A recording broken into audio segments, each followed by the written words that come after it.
शुरू की। In fact Nifty almost green में आ गया था। खैर एनीवे, अब फुल टिल्ट मार्केट पर नीलेश हमारे साथ बैठे हुए हैं और सुशील केडिया भी जुड़े हैं हमारे साथ और राहुल शर्मा भी जुड़े हैं। तो एक पूरा पैनल अब हमारे साथ अगले आधे घंटे के लिए।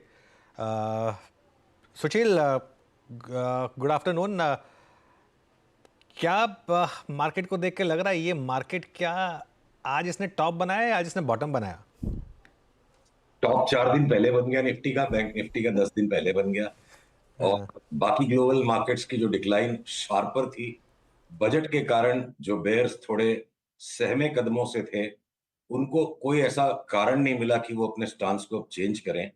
और साथ ही ये जो लॉन्ग टर्म और शॉर्ट टर्म कैपिटल गेन्स पे फिनेंस मिनिस्टर ने थोड़ी लगाम कस दी है, तो ये मंदी का कारण नहीं बनेगा।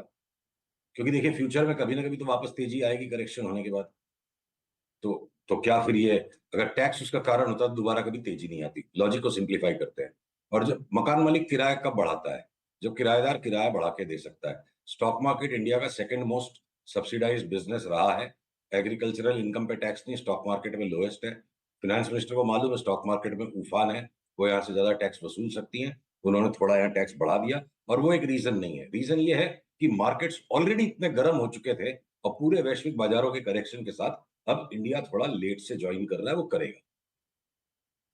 अच्छा सुशील, ये सूट नया सिलवाया क्या?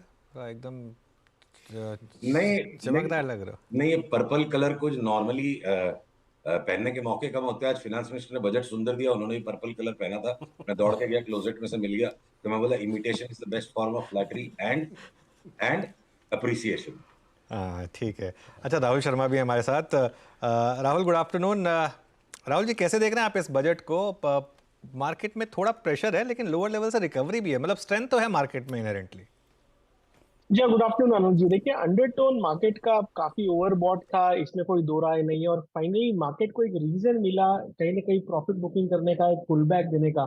मेरे हिसाब से मेरा ये मानना है कि मार्केट यहाँ से साइडवेज होता हुआ दिखेगा। हमें कोई तरीके से बड़ी मंदी आती हुई यहाँ पे नहीं लग रही है। ओवरऑल हमें लगता है कि जो एक फिनोमिनल रैली हमने पिछले कुछ हफ्तों में देखी है, स्पेशली 4 जुलाई के बॉटम बनने के बाद, तो यहाँ पर time consolidation, time correction Nifty में देखने को मिलना चाहिए। और तब तक आई थिंक रणनीति सिंपल रहनी चाहिए, डिफेंसिव के साथ जाए। एज ऑफ नाउ डिफेंसिव में हमें आईटी और फार्मा, ये दो सेक्टर थे जो डिफेंसिव की तरफ प्ले आउट होते हुए दिख रहे हैं। और लॉन्ग टर्म चार्ट्स पे भी हमने इन सेक्टर्स पर काफी बुलिश व्यू दिया है। रिवर्सल्स इनमें काफी पहले देखने को मिले हैं, और अभी भी ऐसा लगता है कि मार्केट में जब तक ब्रॉडर ट्रेंड सुधरती नहीं है, मेरे हिसाब से डिफेंसिव में स्टिक किया जा सकता है। अच्छा नीलेश जी, एग्जैक्टली रियल एस्टेट पे आपका व्यू क्या है? अब देखिए, इसमें कोई राय नहीं कि रिसेंट बूम में कहीं ना कहीं इन्वेस्टमेंट डिमांड काफ़ी स्ट्रॉन्ग थे। अब आपका ये जो long term capital gain tax का इंक्रीज होना, प्लस आपकी एक होल्डिंग कॉस्ट भी होती है, प्लस ट्रांसफर चार्जेस भी होते हैं, सेलिंग चार्जेस भी होते हैं। अभी as of now real estate पर आपका व्यू क्या है इस आई थिंक बदलाव के बाद? खैर, ये जो आज चेंजेस हुए हैं, ज़रूर एक तरह की एक स्पीड ब्रेकर तो आ जाएगी रियल एस्टेट पे। रियल एस्टेट स्टॉक्स क्या है कि आपको इंडेक्सेशन नहीं मिल रहा है, तो बिल्कुल ही मतलब आप समझ लीजिए ना। हाँ, तो बेसिकली इफेक्टिव टैक्स अगर आपको कभी भी बेचना है तो आपका इफेक्टिव टैक्स शायद ज़्यादा भरने को आएगा। लेकिन अभी तक ज़्यादातर डिमांड जो रियल एस्टेट में है वो सेल्फ नीड के लिए है, खुद के कंजम्पशन के लिए है। इन्वेस्टमेंट लेड डिमांड अभी भी बहुत कम है। तो मेरे हिसाब से ये रियल डिमांड को इतना असर नहीं करेगा। हालांकि शॉर्ट टर्म में सेंटिमेंटली तो नेगेटिव है रियल एस्टेट के लिए, लेकिन ये मार्केट इसको अब्जॉर्ब भी करेगा। और फाइनली अगर रियल एस्टेट कंपनीज के नंबर्स आते हैं, नतीजे आते हैं, अर्निंग्स आते हैं, तो मार्केट इनके स्टॉक प्राइजेस में भी बढ़ोतरी आएगी आगे चल के। बट फॉर नाउ ऐसा लग रहा है कि सेंटिमेंटली नेगेटिव है। और कोई सेक्टर जो आपको पॉजिटिव या नेगेटिव बजट के रीड थ्रू से लगाओ? तो जो था कि जो लैंड रिकॉर्ड्स का जो डिजिटाइजेशन है, वो एक अच्छा इनिशिएटिव अनाउंस किया है वित्त मंत्री ने। तो उसके चलते हुए जो जियो मैपिंग कंपनीज़ है, जो इनमें सर्विसेज प्रोवाइड करती है हमारी गवर्नमेंट एजेंसीज़ को, उनके लिए बहुत एक बड़ा पॉजिटिव है ये बजट के लिए। एक तो पहली बात वो है, और दूसरा जो है कि जो अफोर्डेबल हाउसिंग फाइनेंस कंपनीज़ हैं, हाँ, उनके लिए बहुत बड़ा पॉजिटिव है। क्योंकि अर्बन हाउसिंग में जो आज जो अनाउंसमेंट हुआ है वो वाकई बहुत ही बड़ा अनाउंसमेंट है। तो दूसरा ये है। और तीसरा जो मुझे एक थोड़ा आश्चर्य सा लग रहा है कि जो फिस्कल डेफिसिट का जो आउटलुक है या जो एस्टिमेट है वो काफ़ी नियंत्रण में है, और 4.9 का 4.5 होने जा रहा है। तो उसके चलते हुए इंटरेस्ट रेट्स नियंत्रण में रहेंगे, तो ये बैंकिंग क्षेत्र के लिए बड़ा पॉजिटिव है। तो ठीक है, आज सारे आज गिर रहे हैं लेकिन somehow। आज गिर रहे हैं, वो हो सकता है थोड़ा मार्केट रिलेटेड भी एक नेगेटिव सेंटिमेंट हो, लेकिन मेरे हिसाब से ये इनके लिए पॉजिटिव है बैंकिंग के लिए। ऑलराइट नीलेश, बहुत बहुत शुक्रिया आज हमारे साथ जुड़ने के लिए और हमसे धन्यवाद। बात करने के लिए। सुशील, बैंकों पर आपने खैर एक व्यू दिया था कि बैंक निफ्टी 10 दिन पहले टॉप आउट कर चुका है। क्या ये सभी बैंकों के लिए इंक्लूडिंग पीएसयू बैंक्स, क्योंकि अगर ये बॉन्ड मार्केट पॉजिटिव है बजट, तो पीएसयू बैंकों में शायद रैली आ जाए और पीएसयू बैंकों में थोड़ी रिलेटिव स्ट्रेंथ भी है।